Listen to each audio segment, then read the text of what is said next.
வணக்கம். ஆகாஷ்வாணி புதுச்சேரி செய்திச் சுருக்கம் வாசிப்பவர் ஆதவன். ஐக்கிய ஜனதாதள சட்டமன்ற குழு தலைவராக தேர்ந்தெடுக்கப்பட்டதைத் தொடர்ந்து திரு நிதிஷ்குமார் 10வது முறையாக பீகார் முதலமைச்சராக சற்று முன்னர் பொறுப்பேற்றுக் கொண்டார்.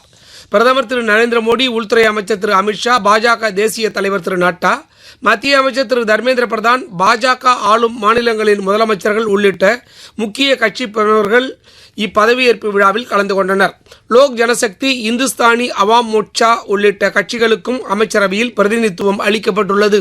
இந்திய தேர்தல் ஆணையத்தின் சிறப்பு தீவிர சீர்திருத்தத்தின் பகுதியாக வருகின்ற சனி மற்றும் ஞாயிற்றுக்கிழமைகளில், அதாவது இம்மாதம் 22, 23 ஆகிய தேதிகளில் தட்டாஞ்சாவடி மற்றும் காமராஜர் தொகுதிக்கு உட்பட்ட வாக்குச்சாவடி அலுவலர் அந்தந்த வாக்குச்சாவடியில் இருப்பார்கள். இதுவரை SIR கணக்கீட்டு படிவங்களை பெறாதவர்கள் தங்களுக்கு உண்டான வாக்குச்சாவடியில் இருக்கும் வாக்குச்சாவடி அலுவலர்களிடமிருந்து அப்படிவங்களை பெற்றுக்கொள்ளலாம்.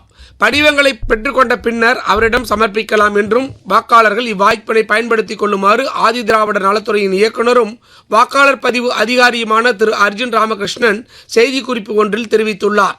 தமிழ்நாட்டில் திமுக ஆட்சியில் பெண்களுக்கு எதிரான வன்முறை 13% அதிகரித்துள்ளதாகவும் மின்கட்டணம் அதிகமாக உயர்த்தப்பட்டுள்ளது என்றும் சற்று முன்னர் செய்தியாளர்களிடம் பேசுகையில் பாஜக மாநில தலைவர் திரு நயினார் நாகேந்திரன் குற்றச்சாட்டியுள்ளார். மதிமுகவிலிருந்து நீக்கப்பட்ட மல்லை சத்யா திராவிட வெற்றி கழகம் என்ற பெயரில் சென்னையில் புதிய கட்சியினை சற்று முன்னர் அறிவித்தார். நாளை முதல் தொடர்ந்து 6 நாட்களுக்கு தமிழகம் மற்றும் புதுச்சேரியில் கனமழை பெய்யும் என்று சென்னை வானிலை ஆய்வு மையம் தெரிவித்துள்ளது.